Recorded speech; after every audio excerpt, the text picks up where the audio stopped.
Car उसे इतने points मिल गए जिससे उसे एक टी शर्ट और सोने के लिए गद्दा मिल गया। जैसे जैसे दिन गुजरे उसके पॉइंट्स बढ़ते रहे और उसने काफी सारा सामान मंगवा लिया, जैसे कपड़े, शेविंग टूल्स, खाना, यहाँ तक की शराब भी। पर एक दिन उसने ज्यादा शराब पी ली और नशे में मॉनिटर तोड़ने की कोशिश की, जिससे कमरे की रोशनी चली गई। बाद में उसने मॉनिटर को ठीक करके रोशनी लाने की कोशिश की, पर कुछ नहीं हुआ। इससे उसे इतना गुस्सा आया कि वो स्क्रीन पर मुक्के मारने लगा, पर इससे उसी को चोट लग गई। अब उसने रोते रोते यहाँ से बाहर निकलने की मांग की और आखिरकार उसकी सारी शक्ति खत्म हो गई। उसने अपनी हरकतों के लिए माफी मांगी और जोर जोर से खांसने लगा, पर फिर अचानक से कमरे की बिजली लौट आई। तब उसने देखा कि स्क्रीन पर एक बूढ़ा आदमी था जो उसी की तरह कमरे में बंद था, पर उसके पास तो काफी सारी चीजें थी। बूढ़े आदमी ने उसे समझाया कि जब कैदी एक लेवल को पार कर लेते हैं तो वो यहाँ मौजूद हर एक कैदी से बात कर पाते हैं, मगर उनमें से कोई भी ये नहीं जानता था कि उन्हें किसने और क्यों किडनैप किया है। अब लड़के को इस बूढ़े आदमी का सहारा था और वो कई कई घंटों तक अकेला बोलता रहता था, जिससे उस आदमी को काफी पॉइंट्स मिलते थे। एक दिन उसने बूढ़े आदमी को बुरी तरह खांसते हुए देखा तो उसने उससे बात करने की कोशिश की, पर कुछ और कमांड डालने की वजह से उसे बाकी चैनल्स मिल गए। उसने देखा कि यहाँ पर तो लोग हर तरह की वीडियो बना रहे थे।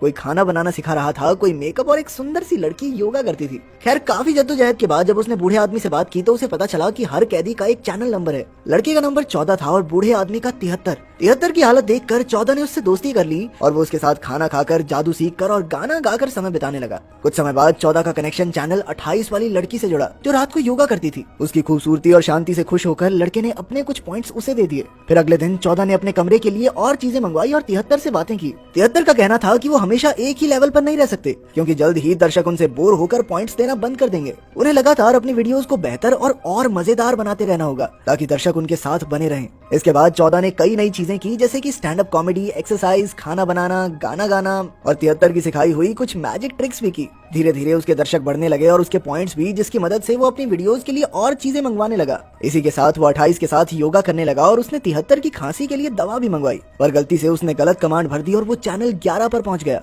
जहां पर एक लड़की नहा रही थी। वो अभी इस कमरे में आई थी और जैसे ही उसने 14 को स्क्रीन पर देखा तो वो चिल्लाने लगी, क्योंकि उसे लगा कि 14 ही उसका किडनैपर है। पर फिर 14 ने तुरंत उसे सब कुछ समझाया, जिसके बाद 11 शांत हो गई। तभी 73 भी स्क्रीन पर आ गया और तब 11 ने उन दोनों से पूछा कि क्या उन्होंने कभी भागने की कोशिश नहीं की। 14 ने उसे बताया कि जब उसने मॉनिटर को तोड़ डाला था तो उसे काफी कड़ी सजा दी गई थी, पर 11 अब भी चाहती थी कि वो मिलकर सिस्टम की कोई कमी ढूंढ निकालें, जिसकी मदद से इस जेल से आजाद हुआ जा सके। मगर 73 को उसकी बातें बिल्कुल फिजूल लगी और उसने अपनी स्क्रीन बंद कर दी। इधर 11 ने 14 से पूछा कि कोई भी आम इंसान यूं ही उन्हें किडनैप करके ऐसे हालातों में जिंदा क्यों रखेगा। 14 ने कहा कि यहाँ आने से पहले उसकी जिंदगी कोई खास मजेदार नहीं थी और अब तो उसे यहाँ अच्छा लगता है, क्योंकि कम से कम उसे कोई देखने सुनने वाला तो है। कुछ समय बाद 14 ने अपने मौजों से अपना पपेट शो शुरू किया, जिसे देखने के बाद लोगों ने बहुत सारी डोनेशन दी। फिर एक दिन उसने 11 को नहाते समय कमरा ढकने के लिए पर्दे देने का फैसला किया, पर 11 तो गुस्सा हो गई, क्योंकि उसे किसी की भीख नहीं चाहिए थी। खैर अगले कुछ दिनों तक 14 ने दर्शकों को ड्राइंग सिखाई, पर वो इतनी गंदी ड्राइंग बनाता था कि उस पर लोग हंसने लगे। लेकिन एंटरटेनमेंट तो हो ही रहा था, तो उसके पॉइंट्स लगातार बढ़ रहे थे।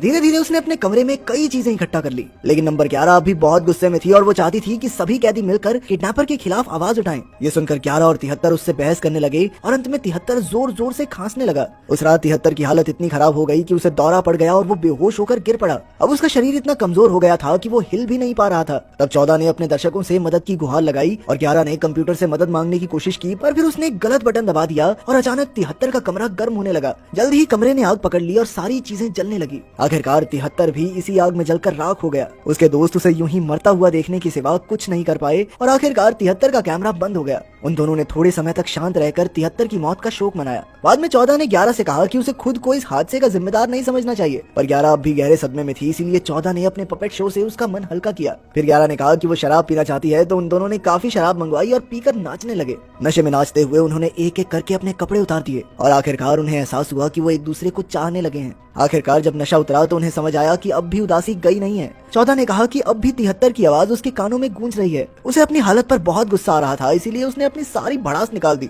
आखिरकार वो 11 के प्लान में शामिल होने को राजी हो गया। सभी कैदियों को मिलकर सिस्टम की कोई ना कोई कमी ढूंढनी होगी ताकि दूसरा कोई भी 73 जैसी मौत न मरे। इसके बाद 14 ने कैमरे के सामने बैठकर भाषण दिया, जिससे उसके पॉइंट्स काफी बढ़ गए, पर अब उसे पॉइंट्स से कोई फर्क नहीं पड़ता था। उसने कहा कि 73 की जान उसके लिए बहुत मायने रखती थी, इसलिए अगर किसी को भी कोई सुराग मिले जिससे यहाँ से निकला जा सके तो वो उसे जरूर बताए। तभी 28 उसकी स्क्रीन पर आई और कहने लगी कि 14 का भाषण बहुत अच्छा था, पर उसे नहीं लगता कि वो कभी भी सफल हो पाएंगे। ये सुनकर 11 को बहुत गुस्सा आ गया और वो 28 को बुरा भला कहने लगी। बाद में 14 और 11 ने देखा कि कई और कैदी उसके मिशन में शामिल हुए थे। एक लड़की थी जिसने अपने कमरे में बारिश करवाने का तरीका ढूंढ निकाला था। रात को जब नंबर 28 योगा कर रही थी तो 14 ने उससे बात की। 28 ने कहा कि 11 बहुत ज्यादा नेगेटिव सोचती है, थोड़ा पॉजिटिव सोचेगी तो उसके साथ अच्छा ही होगा। उसने 14 से भी कहा कि लोग तुम्हें इसलिए देखते हैं क्योंकि तुम उनके चेहरे पर मुस्कुराहट लाते हो। इसके बाद वो दोनों इकट्ठे योगा करने लगे, जिससे 11 को एक बार फिर से गुस्सा आ गया। खैर वो बाकी लोगों के चैनल से देखने लगी तो उसे पता चला कि काफी सारे नए लोग उनके मिशन में जुड़ गए थे। किसी ने कमरे में हवा चलाने का तरीका ढूंढा था तो कोई कमरे की दीवारें हिला सकता था। अब 11 जल्द से जल्द इस जगह का नक्शा बनाकर बाहर निकलने का प्लान बनाना चाहती थी, पर 14 का जोश थोड़ा ठंडा हो गया था। 28 की बातें सुनकर उसे लग रहा था कि वो यहाँ पर खुश हैं, इसीलिए जो लोग खुश हैं उनके मन में 11 को गुस्सा नहीं बनना चाहिए। लेकिन 11 पर इसका कोई असर नहीं हुआ और उसने अपना विरोध जताने के लिए अपने बाल काट डाले। रात को 28 फिर से योगा करने लगी तो 11 ने गुस्से में कहा कि उसे बाकियों के आराम का तो ध्यान रखना चाहिए। रात को उसकी वीडियोस की वजह से सबको सोने में दिक्कत होती है। इस पर 28 ने 11 पर इल्जाम लगाया कि वो बाकी कैदियों को अपने हाथों की कठपुतली समझकर बैठी है।